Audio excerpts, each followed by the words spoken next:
Good morning, dear students. So in this lesson, in this video, I will teach you of past perfect tense as well as past perfect continuous tense. So let me tell you first what past perfect tense is. Past perfect tense क्या होता है? देखो, past perfect tense is used to show, past perfect tense को हम इस्तेमाल करते हैं ये दिखाने के लिए that an action was done in distant past. दूर के अतीत में एक काम हुआ था. जैसे कोई भी हम एक्शन को करते हैं, कोई भी काम को करते हैं और पास्ट दो तरीके का होता है. एक होता है पास्ट, एक होता है तुम्हारा इमीडिएट पास्ट. इमीडिएट पास्ट मतलब जो अभी हुआ है, और एक होता है क्या ना डिस्टेंट पास्ट जो दूर के अतीत है. तो देखो जो दूर के अतीत है वो है. So past perfect tense is used to show distant past.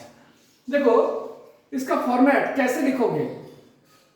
Subject पहले करता आएगा सब्जेक्ट, उसके बाद हैड, इसके बाद जो मेन वर्ब का जो थर्ड फॉर्म है उसके बाद object plus complementary.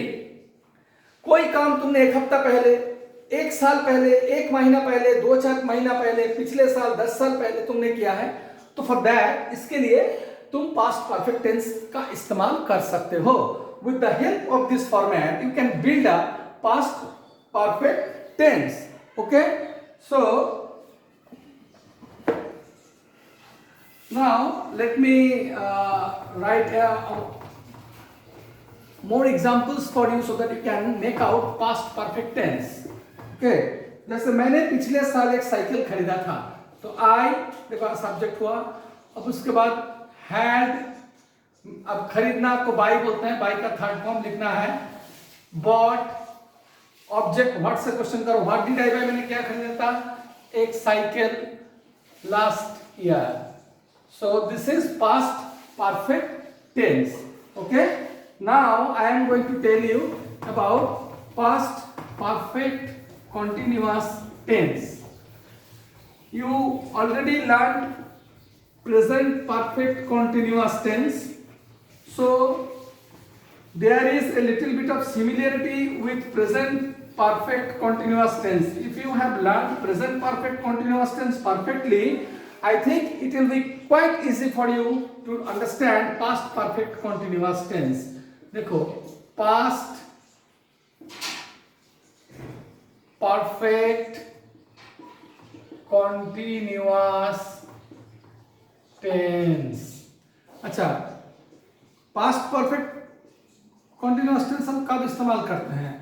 Past perfect continuous tense is used to show that, क्या दिखाने के लिए, that an action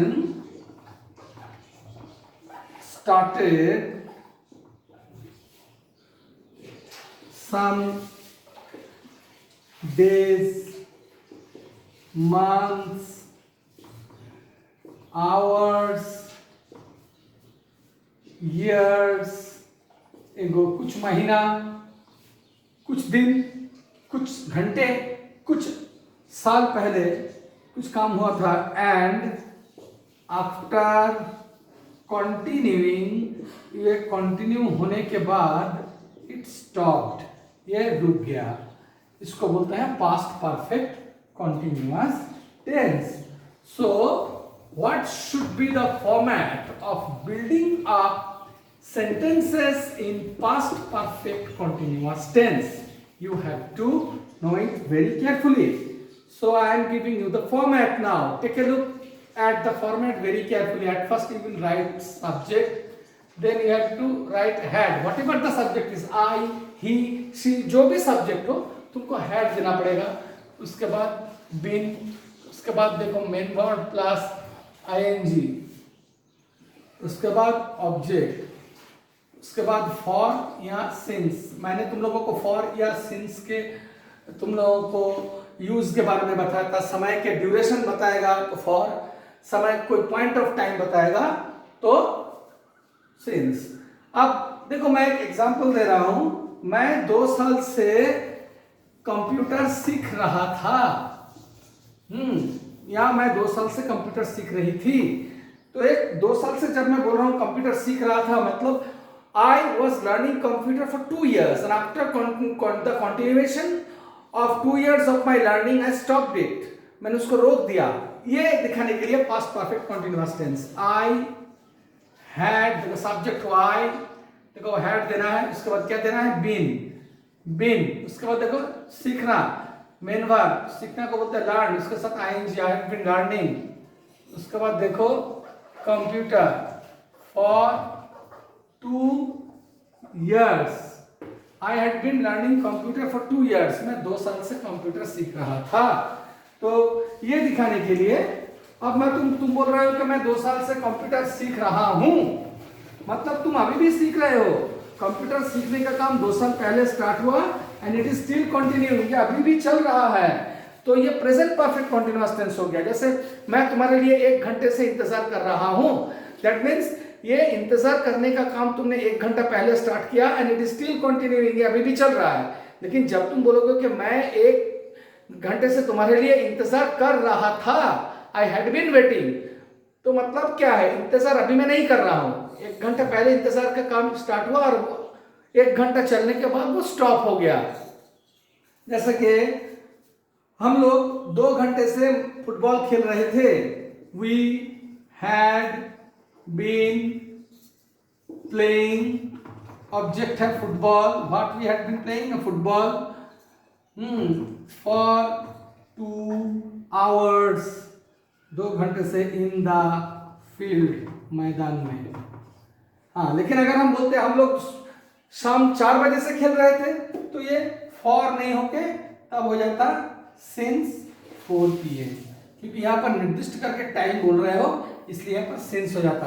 हाँ, इसका भी प्रयोग है कर सकते हो और इसका भी प्रयोग कर सकते हो। फुटबॉल सिंस 4 PM, 4 बजे से जब मैं टाइम का निर्दिष्ट करके बोल दे रहा हूँ तब सिंस, लेकिन जब मैं समय का ड्यूरेशन बता रहा हूँ, जैसे 2 घंटे, 1 घंटा, 10 मिनट, 5 मिनट, तब फॉर का यूज होगा। So this is the format and I hope you understood what past perfect tense and past perfect continuous tense. So here the lesson is ended up. Now in the next video I will start with writing skills. Unit 2 में जो writing skill दिया गया है मैं उसको start करूँगा। और if you are unable to understand or if you have any query you can call me. अगर तुम्हारे पास कुछ query है, कुछ जानना चाहते हो पढ़ाई के related या कुछ भी समझ में नहीं आए, you can call me. Okay? Good day.